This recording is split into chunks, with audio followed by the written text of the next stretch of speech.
Hello, मैं self Sonu Prajapati. तो इस वीडियो में हम डिस्कस करने वाले हैं कि जो मेरा पिछला वीक था वो कैसा था और उस वीक टेस्ट भी था तो वो कैसा था, राइट। एंड जो अपकमिंग वीक है उसके अंदर स्केड्यूल क्या रखे, प्लस अपना जो टेस्ट है संडे को 6 अक्टूबर को उसकी तैयारी कैसे करें, प्लस उसमें टारगेट क्या हो हमारा। ठीक है, तो शुरू करते हैं। जो पिछला वीक था उसके अराउंड उसमें अराउंड मैंने 3 दिन स्ट्रीमिंग नहीं किया था, प्लस थोड़ी स्टडीज़ कम की थी। तो स्कोर उम्मीद तो नहीं था इतना आएगा, बट ठीक है, तभी भी अच्छा है। अराउंड 695 है, जिसके अंदर 4 सिली मिस्टेक किया है मैंने, और एक तो एनसीईआरटी नहीं पढ़ी थी इसीलिए रॉन्ग हुआ, क्योंकि एनसीईआरटी की डायरेक्ट लाइन थी और थोड़ी सी ऐसा कोई सोच नहीं सकता था कि हाँ ये भी हो सकता है, बट ठीक है, कोई नहीं। जो 4 रॉन्ग थे क्वेश्चंस, 3 फिजिक्स के रॉन्ग थे और एक अपना केमिस्ट्री, राइट। तीनों कैलकुलेशन एरर था फिजिक्स के, और एक फिलिंग मिस्टेक था। ठीक है, तो कितना स्कोर था हमारा? 695। हाँ, तो अगर सब कंडीशन सही होता तो अराउंड 715 आ रहा था, राइट। बट ठीक है, कोई नहीं, नेक्स्ट पेपर में अच्छा करेंगे। आप डिस्कस करते हैं कि अपकमिंग जो वीक है वो कैसा हो, राइट। तो मैंने स्केड्यूल में कुछ चेंज किया है, आई मीन कुछ रूटीन में। बेसिकली अब मैं उठूँगा अराउंड मॉर्निंग में 12:30 बजे, मतलब आफ्टरनून में, 12:30 या 1 बजे।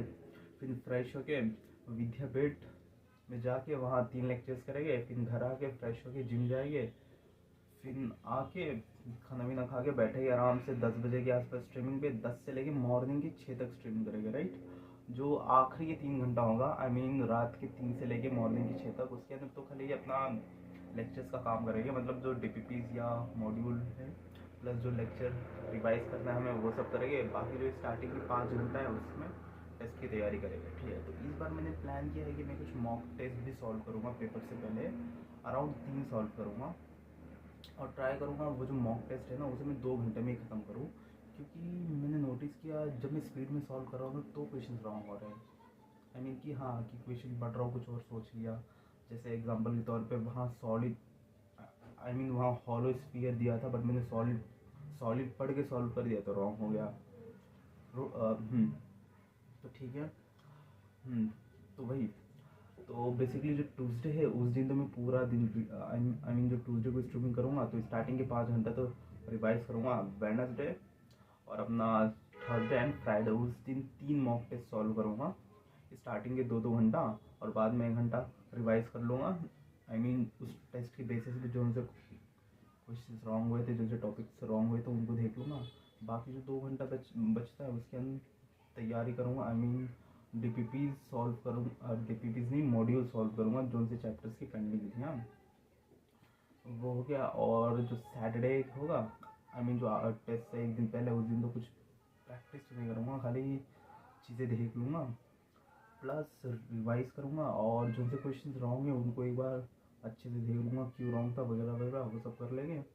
बाकी आप सोचते हैं कि हमारा सब्जेक्ट वाइज क्या करना है। हाँ, तो जो फिज़िक्स है उसके अंदर अराउंड 4 चैप्टर्स है। पहला अपना basic math, unit and measurement, 1D and 2D, right. तो चैप्टर तो सारे इजी हैं, बट पिछले बार मेरा अराउंड यूनिट एंड मेजरमेंट में से एरर वाले टॉपिक में से एक क्वेश्चन रॉन्ग हुआ था, तो उसको तो डिटेल में पढ़ना ही पड़ेगा। बाकी बेसिक मैथ तो इजी है, उसको ना पढ़े तभी भी हो जाएगा, खाली प्रैक्टिस कर लेंगे। एंड 1D एंड 2D उसके कुछ क्वेश्चंस ट्रिकी होते हैं, तो उसमें भी प्रैक्टिस करना है। तो जो मॉड्यूल है उसके अंदर क्वेश्चंस पेंडिंग थे मेरे, तो उन्हीं को सॉल्व करूँगा तो उसी में कवर हो जाएगा। बात है केमिस्ट्री की, तो केमिस्ट्री में 2 चैप्टर्स है अपने। पहला है अपना मोल कॉन्सेप्ट और दूसरा है रिडॉक्स रिएक्शन। तो मोल कॉन्सेप्ट तो इजी है, बट उसका जो आखिरी के क्वेश्चंस आते हैं ना, आई मीन उससे स्टाइक्योमेट्री से, तो वहाँ के क्वेश्चन रॉन्ग होने के चांसेस होते हैं ज़्यादातर। तो उसको एक बार डिटेल में देख लेंगे, प्लस कुछ क्वेश्चंस भी प्रैक्टिस कर लेंगे उस पर। एंड अपना जो रिडॉक्स है, राइट, सेकंड चैप्टर, हाँ, पिछली बार अराउंड उसके 2 क्वेश्चंस रॉन्ग हुए थे, इक्वेशन बैलेंसिंग पे, और कुछ तो समथिंग इक्विवेलेंट का कुछ ऐसा ही क्वेश्चन था, वो रॉन्ग हुआ था, तो उसको एक बार देखना है। और उसका पिछले बार मैंने प्रैक्टिस भी नहीं किया था, तो उसकी मॉड्यूल पेंडिंग है, तो उसको इस वीक सॉल्व कर लूँगा, तो उसी साथ प्रैक्टिस भी हो जाएगा, राइट। बायो की बात करते हैं, बॉटनी और जूलॉजी। बॉटनी में एक चैप्टर है अपना cell the unit of life, वो इजी चैप्टर है। तो उसमें प्रैक्टिस तो इस बार नहीं करूँगा क्योंकि टेस्ट दे रहा हूँ, तो उसमें प्रैक्टिस हो जाएगा उस चैप्टर की।